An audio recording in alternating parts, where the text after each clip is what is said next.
All right, everybody, welcome back to the Steel City Blitz Steelers Podcast presented by DEK Roofing Incorporated of South Florida. And we are heading into that period of time where there isn't a lot of stuff happening, but that doesn't mean we won't be here to entertain you. The Steelers just wrapped up their rookie mini camp, which we'll have some thoughts on that. Plus Troy Polamalu and who's going to be presenting him for Hall of Fame induction. We also have a little discussion tonight about depth and whether or not people are getting carried away with the, well, here's that word again, potential of the offensive line this year. So a lot of different things. And here, as usual, are Ben and Ian. And Ben, what is your choice of drink this evening? Well, what are we drinking? Doesn't even know what he's drinking. No, Bat Squatch. Again, hazy IPA. Bat Squatch, hazy Bat IPA. Squatch. Okay, Yeah. very good. Obviously a can. Ian, what are you enjoying this evening? I am drinking a can also of Yingling Black and Tan. Yes. Yes, yes. I've had Very that. good. It's a very tasty brew. Yes, It is. indeed. It is. Yeah. There's security hologram footage of Ian killing Yinglings. I appreciate that. That is a very good take on the meme. Well played. Yes, That was well played. excellent. I'm kind of sad tonight because I'm killing off my bottle of Bradshaw bourbon. Seriously? You drank Yep. the whole thing? Oh yeah. Jesus. Yeah. I thought you were going to say you were sad because you were killing off your last Icy Light Mango. No, I have a couple left, Ian. I've been saving those. In fact, this weekend, I guarantee you those babies are getting broken out because it's going to be hot around here. We're talking 90 tomorrow and upper 80s on Saturday and Sunday. And I've been told, I think Rizzo Sarge told me this, that the best time to have an icy light mango is when it's really hot outside. That is true. It is. Great. That's also the best time to have a hams. So big fucking deal. Oh, hams. I haven't had one of those babies in 25 years. But Hams is the a seriously underrated lawnmower beer. I will say that. Yes, Okay. I would agree. But, Yeah. man. You're right. I would agree. So in the interest of full disclosure, because we do rag on Mark for drinking Icy Light Mango, Yep. I actually lowered myself to the level of drinking a White Claw Mango a few weeks ago. Yeah. Whoa. God. Whoa. Why? Well, I was at a golf outing and I was playing terrible, and that was all that was left in the case. And I was like, well, it's either this or water, so I'm going to drink this. Water. Let me ask you this, though, Ian. Did your game turn around at all? Actually, I parred the last hole on the course. So, Okay. yes, it was one of the worst rounds I've ever played at a very difficult course, mind you. But nevertheless, it was, yes. Yeah. I find a little alcohol helps settle things down if you don't get off to a decent start. Does. I did have 2 Yinglings before that as well. That didn't help me at all. But, oh boy, well, that kind of blew my theory out of the water. But yeah. Anyway, so guys, just looking at different stuff around the team and just what people are talking about. Whether it be the writers, the pundits, whatever. One of the things that I think has to be discussed, and it popped up this week with talk about Ryan Kerrigan, the former Redskins, Washington football team, former edge rusher, who went to Philadelphia, and then Adam Schefter reported that the Steelers were one of the teams interested. And I don't think that should have been a surprise because the depth at that position for us is let's just say non-existent. So, Ben, are you feeling pretty confident that they will bring a veteran edge guy in at some point? I think confidence is a strong word because I think, basically what they're offering is, a veteran minimum salary benefit deal and, some Permani sandwiches. So I don't think there are a lot of guys that are going to want to play for that. Maybe Justin Houston if he sits out on the market long enough. Right. But there are teams that still have money left, and these guys know it, and so they're going to kind of bide their time, especially if they've got to sign a 1-year deal. They're not going to want to sign for no money at all. But they're long story short, these guys that think they can hit the market next year and cash in again, if they hit the right situation, are going to look for both playing time, which Pittsburgh's not really offering, right, and as much money as they can make in 1 year, which Pittsburgh's not going to be at the top of that market either. So I wouldn't say that I'm confident unless it gets to like July and there's still a bunch of guys sitting out there, in which case, yeah, sure. I mean, as it sits, you're looking at Watt, you're looking at Highsmith, and we all know Cassius Marsh is not exactly very high on any. Yeah, I mean, the guy what's he been in the league, like 7 years? I mean, he just keeps lasting. And then you've got a rookie in Quincy Roche who, again, late round pick. So, I mean, how much can really be expected of him? There's definitely some nice things about him, but Ian is the one that said this, and Ian, I'll flip it to you in a second here, but I'm blaming you right now. If TJ Watt gets hurt this year, it's your fault, because you said in our Slack discussion, how do you feel about the depth behind him if something happens to him? And you're right. I mean, I might have to go in and play edge rusher at that point, and we'd really be screwed. Ian, go ahead. Yeah, I mean, that's the metric you should always use to ask yourself if a team should sign more players at the position. And if you say, okay, if our one of our starters gets hurt, are you okay with whoever's behind them coming in and playing significant time? Like what had to happen with Alex Highsmith last year, what had to happen with Robert Spillane last year. And honestly, before the season, I would have answered no to both of those questions too. So, if TJ Watt gets hurt or if Alex Highsmith gets hurt, are you comfortable with Cassius Marsh or Quincy Roche basically having to play more than like 10 snaps a game? And my answer to that is no. So then the logical conclusion of the next step is you should go out and try and sign somebody, just to add depth to the position.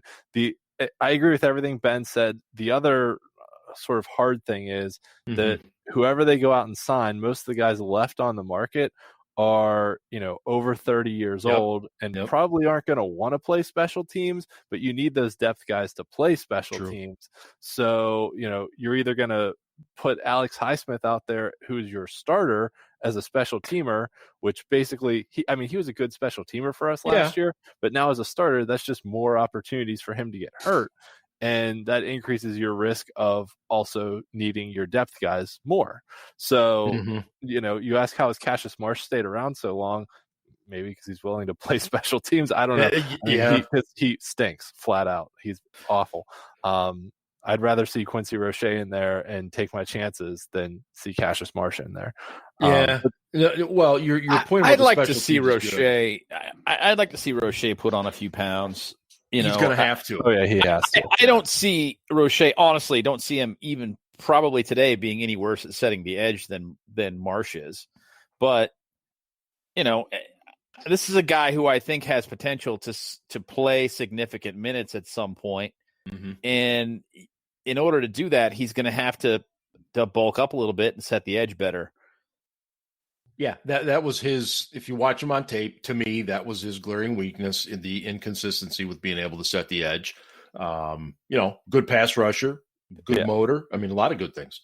Yeah, well, and that's just it. If you can use him in an exclusively sort of pass rush specialist role, he could be a solid contributor for you this year. But if you ask him to be an every down player, you're going to have some holes to fill. Right. No, I'm right with you. And more to your point too, Ian, about guys coming in over 30 special teams. I mean, you look at Melvin Ingram, you look at Justin Houston. These are guys in their early 30s now, and they're not playing special teams. I just don't see it. So yeah, I totally agree with you there.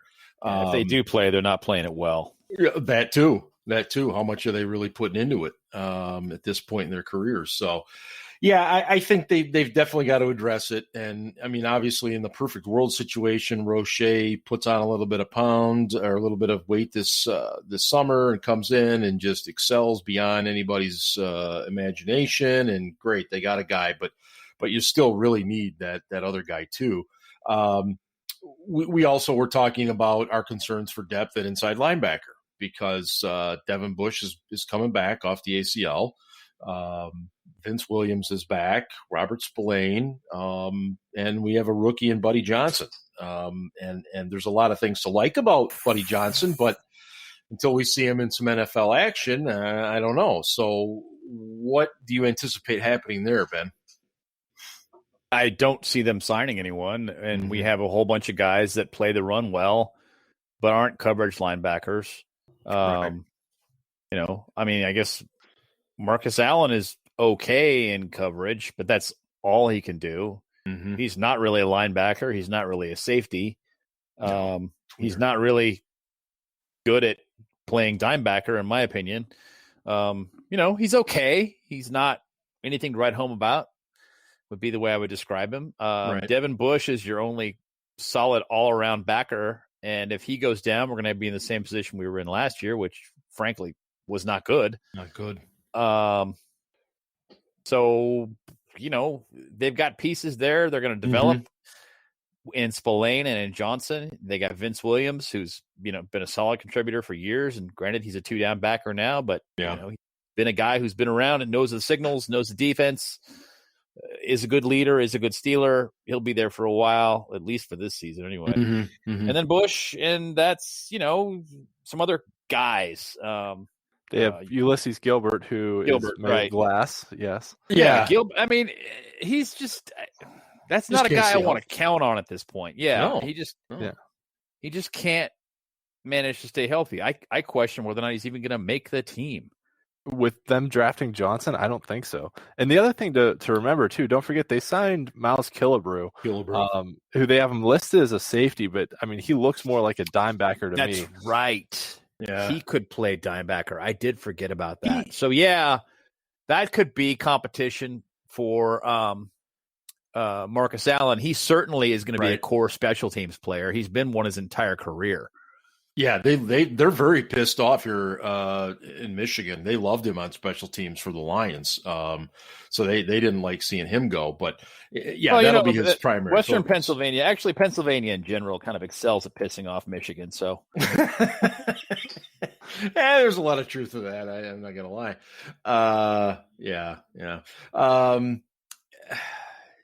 Marcus Allen, I mean, didn't we see enough of the experiment last year? I mean, I'm really kind of surprised. I know he's on the cheap, but I mean, it's like you said, he's not a safety, but he's not a linebacker. It's kind of like the old saying, well, he's not fast and he's not quick. But it's like, well, okay. So I don't know. The injury bug always seems to hit random areas year to year. So hopefully last year was the one that hit the linebackers and it'll move on to somebody else, if not at all, which would be really good. What about safety, Ben? I mean, what do you got? You got Minka, you got Terrell Edmonds, and then what? You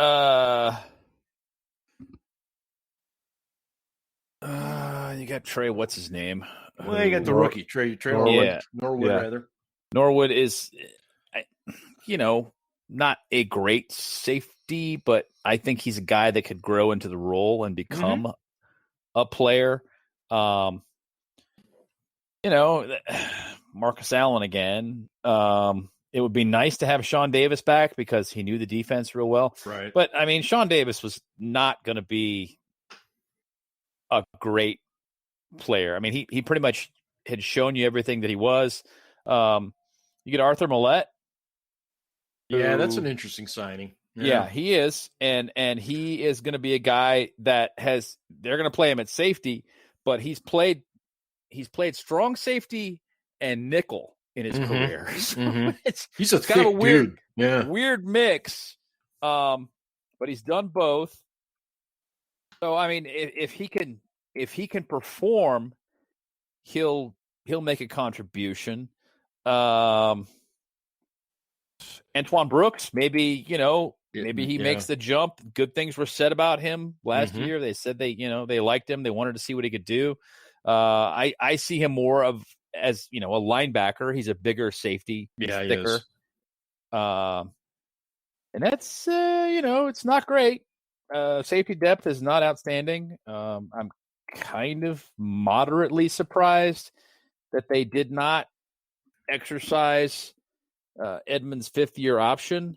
Just because of the depth situation. Right. But I was corrected after the fact. I was under the impression that it was still not a guaranteed option. It is guaranteed as of this new CBA. So they looked at it from the standpoint of, we've already got this much money committed to safety as a whole. Yeah. And we're not sure we want to commit more to it in terms of taking up cap space. Why don't we wait and see if we can sign this kid to an extension? And if he plays at the level he played at last year, he's not going to get a monster extension. No. On the other hand, if he, like a Bud Dupree, outperforms that contract this year, they're going to have a problem next year. And then, they're not going to be able to sign him. We all said at the time on this show, the franchise tag at safety is a lot lower than it is at other positions too. So that's always an option. Not that they would use it, but it is. But it's gonna go up for the fifth year. I would hope they didn't use it. Well, we do have a ton of cap room next year, though. Yeah. We do. We have a lot of guys that not signed at key positions. What I was going to say is this: we talked about this on this show when Bud Dupree's fifth-year option was exercised, and he was going into his fifth year, and there was talk about whether or not they were going to extend him or not extend him, and they made no offer. And we said at the time what they should have done was given him an extension that paid him that same amount of money, or maybe a little bit more. I think it was $9 million was his fifth year. Yeah. With what we said at the time was, give him an extension that pays him $10 million for his fifth year between signing bonus and salary, but then keeps him tied to the team for 4 more years at a reasonable level. Had they done that, they'd still have him in the fold on a cheap deal. Granted, at this point, he probably wouldn't be happy, but, from a salary cap standpoint, cap management standpoint, it would have been better for the Steelers having done so. As well, had he not performed very well, they could have cut him, and it wouldn't have hurt him that bad. And we know what they did. They let him play on his fifth year, and then they franchised him, and, they spent a lot more money than they would have otherwise, and he's gone. Yeah. I think they probably should have gone that route, or should try to go that route with Edmonds now. And it's possible they could. And, the other thing I was thinking too about, you guys mentioned Antoine Brooks. These guys didn't really have much of an offseason last year. None. So you wonder if maybe a young guy like that, maybe he really takes a big step forward by having a full offseason program, full training camp. I realize I'm kind of being overly optimistic, but you never not. know. You never know. They had no offseason last year. None. Yeah. I mean, they had limited opportunities in the preseason because of the way that worked out. Limited opportunities in camp because camp was a joke. Right. Most of it was virtual. Those guys were at a huge disadvantage last year and basically had to learn on the fly over the course of the season. And with a full offseason this year and more opportunities in camp, because they're going to be at St. Vincent and they're going to play, 4 preseason games, unlike a lot of the teams that are going to play 3. Right. Some of these younger guys from last season could make a bigger jump than expected because of the circumstances, which would be great. Yeah, because you're also talking about a guy like Anthony McFarland, who if he took a big jump, man, what a huge help that would be in the backfield. Well, McFarland is really, since we're talking about this, McFarland really is. He's tailor made for the scheme they're going to go to from a blocking standpoint. Yeah, absolutely. He was with Canada and Maryland. Yeah, he's just a guy who just needs a little bit of space to get to the next level, and once he does, he breaks off and goes. Yep. So real quick before we move on from safeties, sure. The one thing I did like about the Trey Norwood pick is he is much more of a free safety than a strong safety. Mm-hmm. So we finally actually have someone, and he played corner at Oklahoma too, and could play in the slot also if you need him to.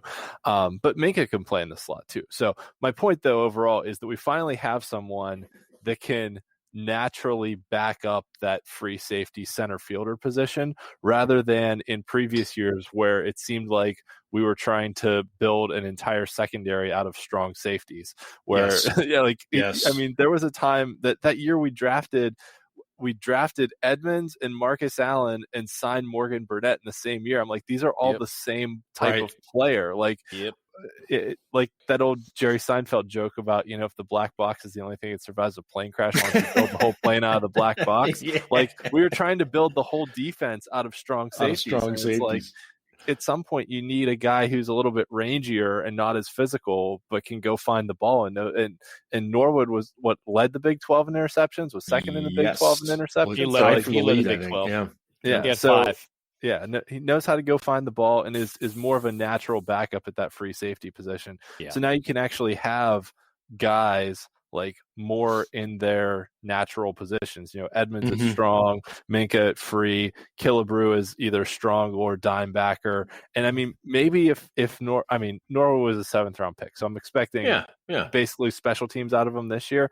But like thinking down the road, if he actually progresses enough to get on the field, can you throw him out there as like the single high guy and then move Minka around wherever you want him as like that rover role?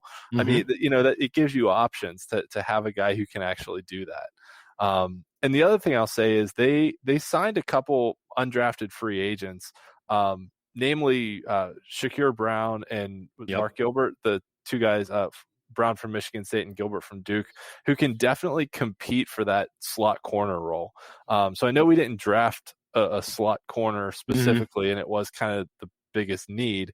Well, depending on how you view Cam Sutton, right? Because Sutton's going to start on the outside. Maybe he moves into the slot on third downs, but then what happens on the outside? Is it Pierre on the we needed corners, but those two guys were both guys that I kind of thought were like 5th or 6th round type picks, and neither of them got drafted, and we were able to sign both of them. So that's they're going to have a chance in camp to compete and potentially make this roster. Yeah, I was way off on Brown. I thought he was a 4th or 5th round type of kid, and he tested really poorly. Didn't he have an injury at his pro day? Didn't he like pull a hamstring or something? He had some nagging stuff, and I don't think he was quite 100%, but he didn't want to say anything because he didn't want to make excuses. He's that type of kid, from what I understand, and which is good, in some respects, but.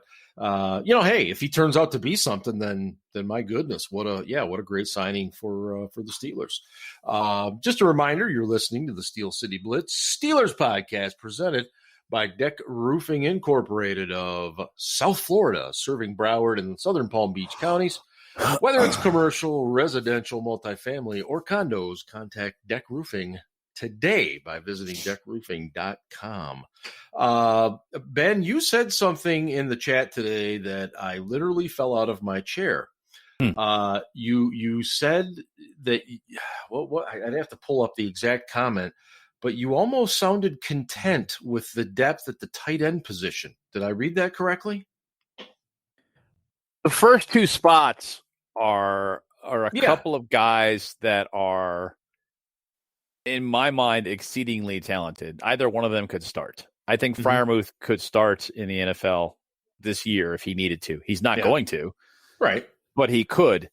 Ebron, obviously, we know as a pass catcher and as a receiver is very talented. Yes.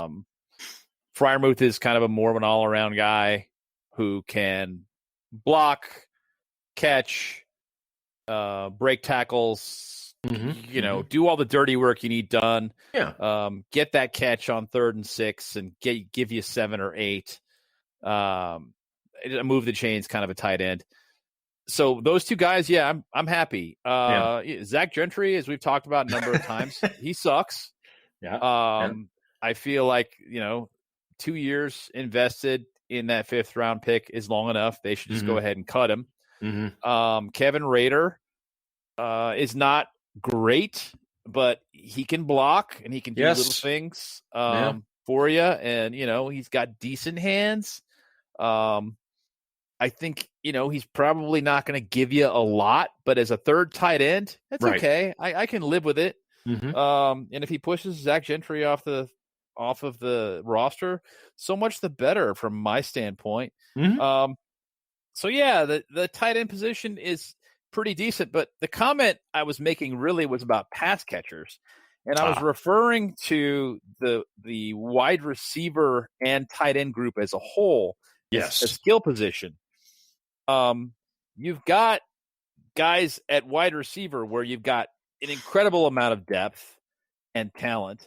And at tight end, you're in pretty great shape too. And really the point I was making was if the offensive line can do its job a hell of a lot better than it did last year, if they can protect Ben, the guys that are going to be catching the ball are going to make Ben's life very easy.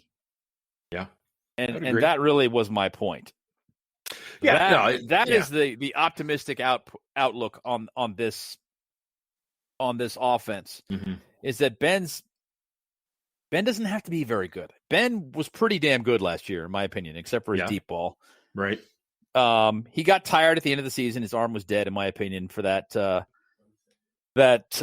Browns game. And clearly he was having issues with his lower body that he didn't want to acknowledge, don't want to make excuses, whatever, man. You needed a week off, and you needed it before week 17. You needed it December 1st. After the Dallas game, basically. Yeah, that was the Dallas game. He needed to take a week off. I agree. And we got down to the end of the year, and the whole offense was on Ben and his arm, and he was throwing the ball 50, 60 times a game, and his arm was dead. Yeah. And that was a problem. But, it's not like that was the situation. As I talked about last week, through week 11, this offense was averaging 29.8 points per game. Yeah. He was an MVP candidate at that point. Yeah. He was doing great. It was outstanding. And, anyway, the outlook with the offense in terms of the pass catchers, the skill positions is great. And then you add Najee Harris in there with it, and it gets even better. And he's Najee can be a pass catcher too. Don't forget about that. Exactly. Yeah. That's my point. Is that he is a good receiver. He's a natural receiver. I don't think that he's as good as he's talking about, but if he didn't believe that he could do the Le'Veon Bell thing, then he shouldn't be out there. He shouldn't. Well, let's put it this way, Ben. Who would you rather be throwing a swing pass to on 3rd and 7? Benny Snell or Najee Harris? Oh, Benny Snell all day long. Those to Benny for Snell last year. Yeah. Yeah. I mean, Jalen Samuels, who's supposed to be a receiving back, not Samuels good. hasn't been the same since that knee injury. No, that's exactly right. He really hasn't. Speaking of Harris a little bit, the rookies were in for rookie camp, and you always have to kind of guard the comments with what you see and hear about rookie camp, because these draft picks are surrounded by 30 or 40 guys who are not going to make the team.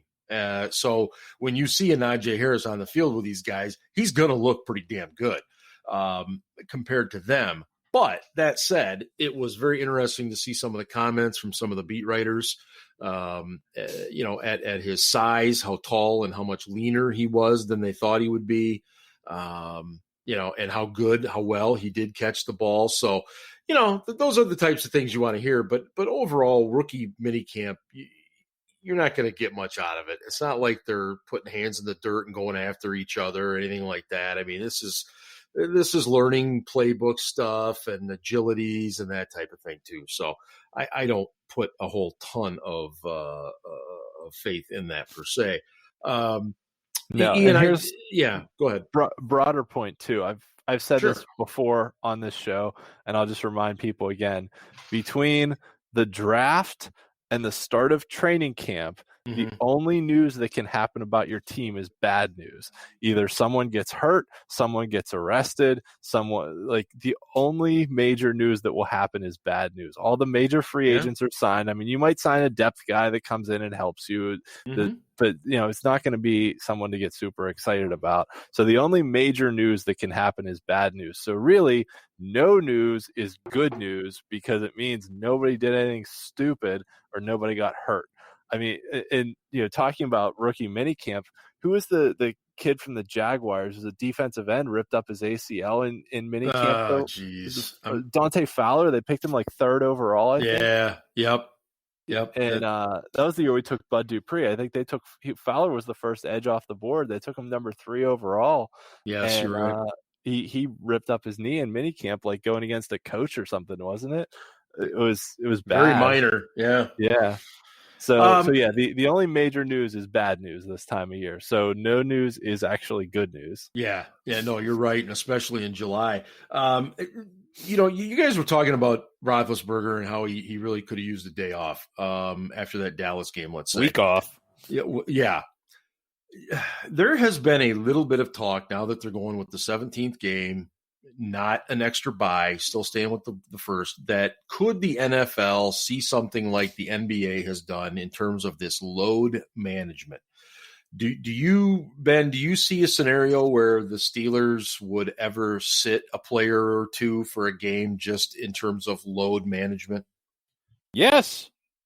So you can see a Ben Roethlisberger like sitting out week 12, just he needs a rest. I absolutely see it. I absolutely see that being a thing going forward in the NFL. Older players, your Cam Haywards, your Ben Roethlisbergers, these guys, and they're not going to announce it as load management. They're not going to be open about it. Right. He's just going to say, Tomlin's just going to say he's not going to be available to us this week. He's not going to specify why. He's not going to talk about when he might come back. He's just going to say, he's got some, whatever. He's going to speak in Tomlinisms and say nothing, use a lot of words and amount to nothing. Right. And we're not going to see the guy that week. Yeah, I absolutely see that being the case. Yeah. Ian, what do you think? Yeah, I mean they've done it in the past too, and not specifically quote unquote load management, but when guys were coming back from injury, and if they were kind of borderline, they might hold them out, might bring them back. I mean, they've specifically said with guys like if we'd been playing a divisional game this week, this guy would have come back and played, but we were playing like the Lions, so we just kept him out another week. So they've done stuff like that in the past where they're like, we were playing an NFC team, it's not gonna right. We want to win obviously, but a loss doesn't necessarily hurt us in any tiebreakers. So, we felt like we could give this guy an extra week to rehab his injury. But if this had been a division game, he would have come back and played. So they've basically done it in the past without quote unquote doing it. Now, what they haven't done is kind of what Ben is talking about, and a guy who's more or less quote unquote healthy, just giving him the week off. But I mean, that guys go through enough. Oh, yeah, there's Maggie. Hey, Maggie. Guys go through enough bumps and bruises during the course of the season that, basically like the Bill Belichick model, that anyone could be listed on the injury report every week. For God's sakes. Yeah. Well, another thing too is it's always interesting when the Steelers get big leads, especially late in the second half, Twitter explodes with get Ben out of the game. There's no reason for Ben to be in the game. Does the 17th week, still with one bye, does that potentially force Tomlin's hand a little bit more to say, you know what? Okay, maybe I should get him out of the game a little sooner. Do you see NFL teams doing that with quarterbacks, Ben? Oh yeah, I mean, at least older quarterbacks. Not your young guys. Right. Because you're going to want them to get playing time regardless, and the more time they can spend on the field seeing live game action, the more they grow as players. But yeah, an older guy who isn't going to benefit by it, and he's not going to like coming out, but right, it absolutely is a situation where there's more to lose than there is to gain if you're up by 30, like the Steelers were against the Browns last year. Mm-hmm. Was it 38-3? I can't even remember the score now. Yeah. No, I was know like, why is Ben still in there? At this point, you pull the guy, because he's not going to gain anything by playing, and you run the risk of hurting him by leaving him in there. Pull him out. Yeah. And that's exactly what I'm getting at. I think we're going to see more of that. If you can take away a handful of snaps each week for certain guys, then you're saving the wear and tear on them for that extra week. So, and plus with the 7 playoff teams, you only get the team with the 1 bye. And I think, you're conceivably talking about teams that could be playing for a lot of weeks in a row. So I'm with you. I think load management is going to become a thing in the NFL, like it or not. It just is. One of the other things too, and I know you've had some conversations with people, social media, whatnot. There seems to be a lot of optimism around the Steelers' offensive line going into this year, and I can't share that yet. I'm not there. Where are you on that? Because it sounds to me like a lot of fans are just assuming this line's going to be better, and I don't know. First of all, I don't know that that's saying much, but second of all, I don't know that I can just sit here and say that it is. There's too many question marks. You asking me? Yeah. I will not take for granted that this line is going to be better. Mm-hmm. Okay. I know people want to be optimistic and enthusiastic, and I get it. But listen, one, Matt Canada, while he will have an advantage, I've said this over and over again, he'll have an advantage because there's not going to be much film available on what he likes to do. Mm-hmm. He's never coordinated an NFL offense. There won't be any film to break down to defend him. So he'll have an advantage, at least initially. He still has never coordinated an NFL offense.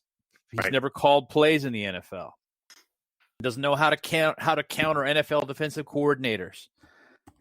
Okay, that's first. Second, Adrian Clem has 2 years as an assistant offensive line coach in the NFL. Before that, he was out of football for 2 years. Right. Good point. Okay, so just saying that these two guys are going to be great at this, that doesn't make any sense. You can't just make that claim. You got to wait and actually see what they can do first. I'm not saying they're going to suck, but assuming that they're going to be automatic improvements because things have changed is awfully short-sighted. And this is what fans do. They don't like what they're seeing, change it. It'll definitely be better because we changed it. No, it's not necessarily going to be better. It might, but it also might not. And then you look at the personnel along the offensive line and just going, left to right. Yeah. Chooks is not an upgrade to Al, in my opinion. I mean, if he might be a little bit, but probably not. Mm-hmm. Kevin Dotson absolutely is an upgrade over Filer. He should have started last season. Kendrick Green may or may not start week 1. Who knows? The guys behind him at center are not good. Marquise Pouncey, who was not great last year, was still, let's say, a top 16 center. Yeah. And until these guys can perform at that level, they're not as good. So, no, there. David DeCastro, hopefully he's healthy. Watched Zach Banner's tape last year from the Giants game. He was not good. He was not good. He was bad. And I hope he's improved because that wasn't good. So, I mean, maybe these guys can all get on the same page. Last year we talked about the fact that there really wasn't a functional preseason or camp, and that makes things more difficult in terms of playing as a group, as a unit, along the offensive line. And that really is a dance. People don't think about that, but it's all about timing and you taking care of your job in time for the next guy to take care of his, and so on and so forth. And that's especially true with zone blocks, zone schemes. True. So if these guys can all get on the same page during the preseason, this could be an improved unit just because they're all on the same page. But they got to get there first. They got to do it first before I'm going to believe it. And at this point, I don't. Yeah. And it's not that I'm saying they're going to be bad. I'm just saying you got to show me something before I'm just going to believe in it blindly. Yeah, I'm not that guy. I'm not the guy who's just going to blindly believe in everything. I'm also not the guy who's going to go, fuck this, fire everybody. Hey, this is bullshit. Yeah, no, I'm with you.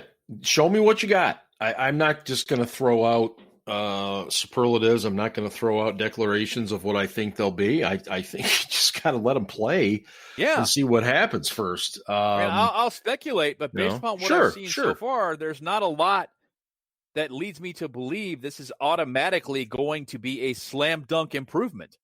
Right. No, I'm with you. Ian, a lot of talk this week. We're talking about offensive line and I've seen, I'm going to let you chime in, but I just wanted to add one other thing here too. Some of the writers, even Mark Cabali at The Athletic was talking. I mean, he seems 100% certain that Kendrick Green is going to be the center. And I just don't know that he's going to be the center right away. But yeah, give me your overall impressions on what people should be expecting. They should expect progress. They should expect that the line will get better as the season goes on. This is, I think Ben summarized it accurately, but I think it's a work in progress. They're not going to be week one. They're not going to be, the glory line of the Le'Veon Bell days when you had, Pouncey and DeCastro and, the other positions fairly well anchored down. Foster, Villanueva, Marcus Gilbert at right tackle. I mean, those were good lines. I also wouldn't go as far as the people that say like, oh, well, we won the Super Bowl with a terrible offensive line. Yeah, we did win the Super Bowl with a terrible offensive line, but we also saw this year in Kansas City that you also can lose the Super Bowl very badly with a bad offensive line. Yep. So, look at what happened to the Giants this year. They had a pretty bad offensive line, and Daniel Jones got killed, and Saquon Barkley got killed, and So a bad offensive line more often than not will lose you more games than it wins you. You need spectacular players elsewhere on the team, usually both at wide receiver and on defense, to make a shit ton of plays like that 2008 Steelers team did. To overcome a bad offensive line.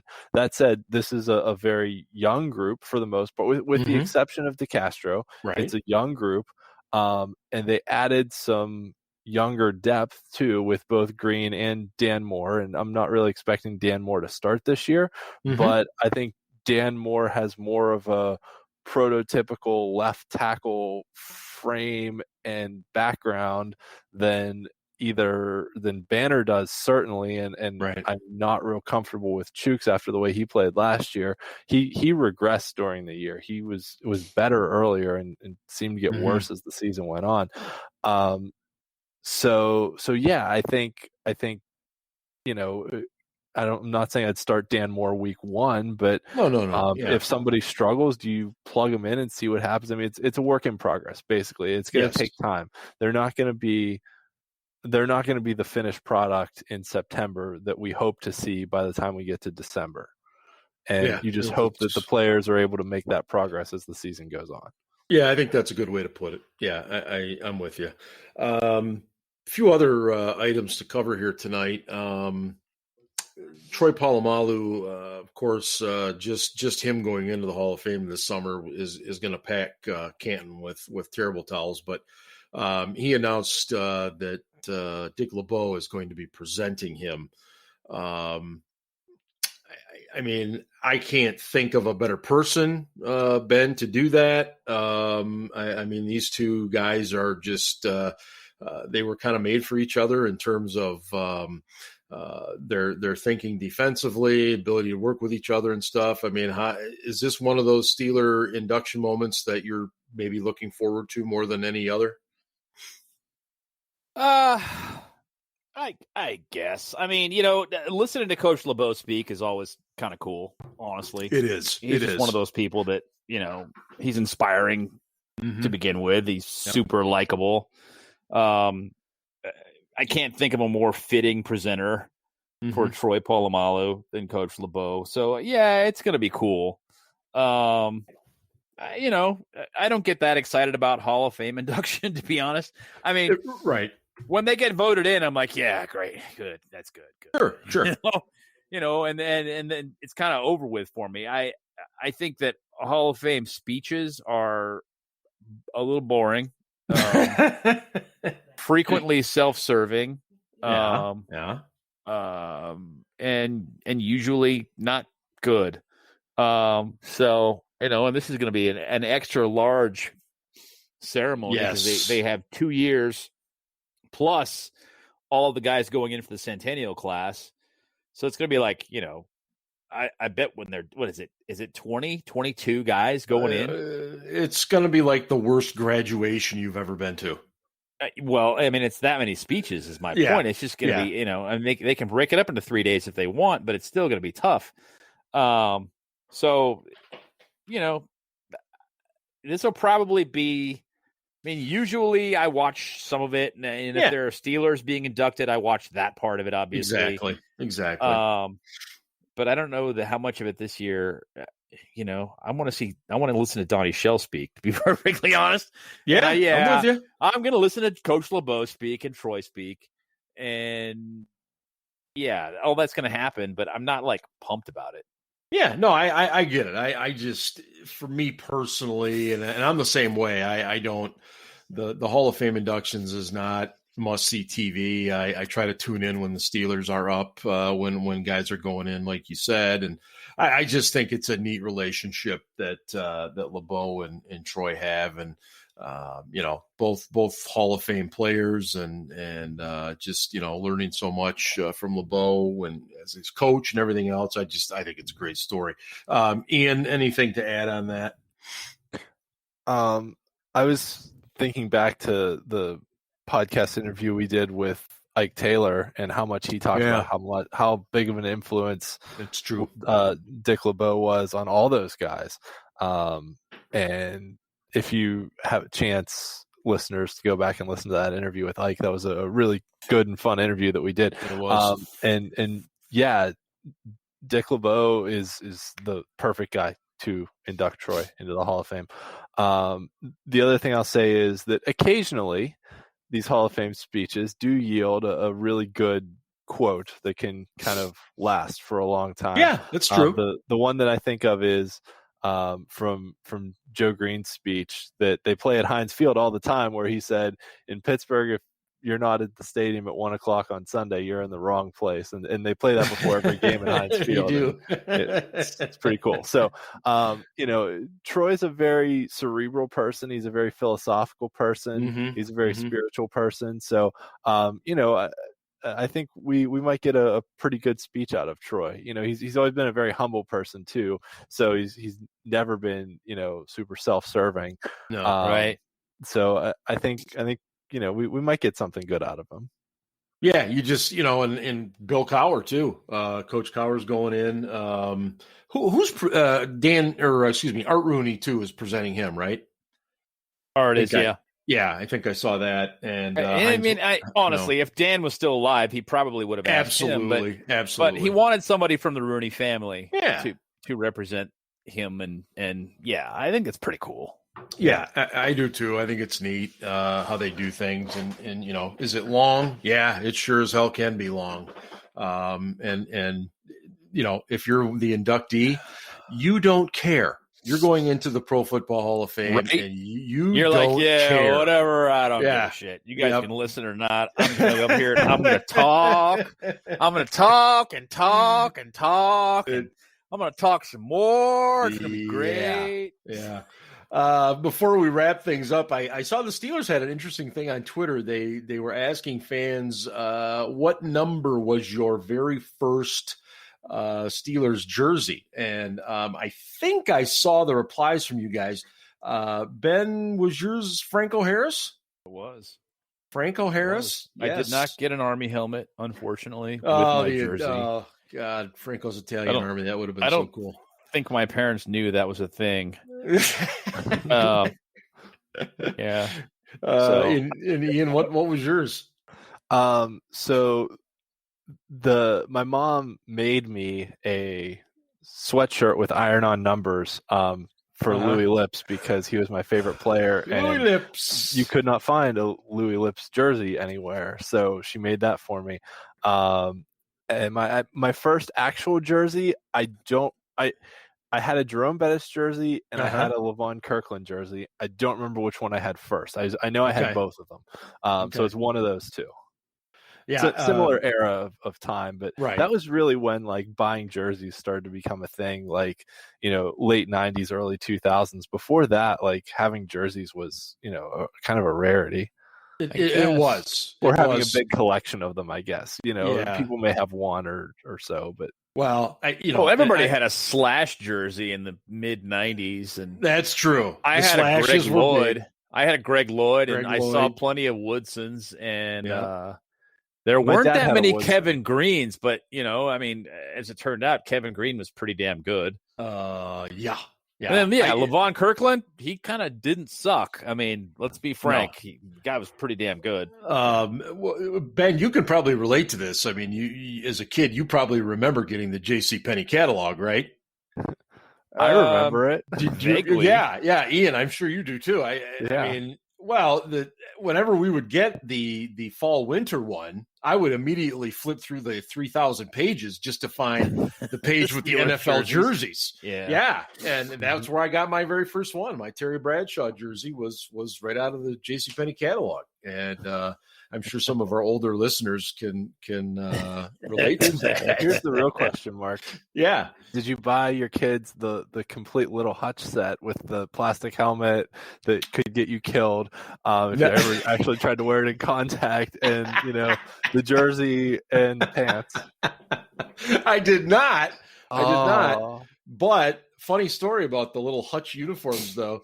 A buddy and we did put those on when we were a little bit older. They were ridiculously too small, and we went out in the backyard and just beat the shit out of each other for like a half an hour. I'm surprised we didn't end up concussed. In fact, we may have. I probably did. Yeah. Oh, those helmets were a joke. Oh, my God. Any final thoughts here before we completely fall off the rails here, guys? You're throwing it to me first this time. Whoever. I don't know if you got any final thoughts. I kind of gave my what was going to be my parting shot earlier was that no news is good news at this time of the year.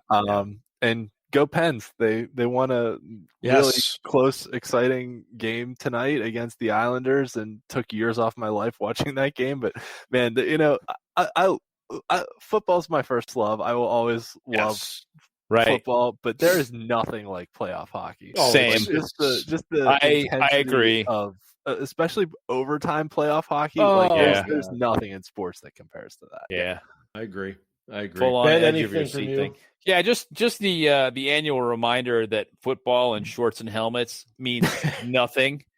So whatever you read, whatever drills you saw someone going through on Twitter, whatever your impressions were, they probably have absolutely no meaning whatsoever.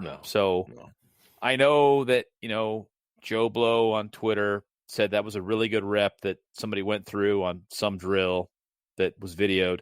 Right. Whatever, man. It's football and shorts. It doesn't mean a damn thing, especially now when they're not even really teaching these kids. They're just trying to get to know them and finding out how they learn, finding out how to coach them and how to motivate them, and getting to know them that way. Yeah, they're doing some coaching, some developing, some educating. But for the most part, what the coaches are doing is just familiarizing themselves with the players, figuring out what makes them tick, and letting the players get to know them.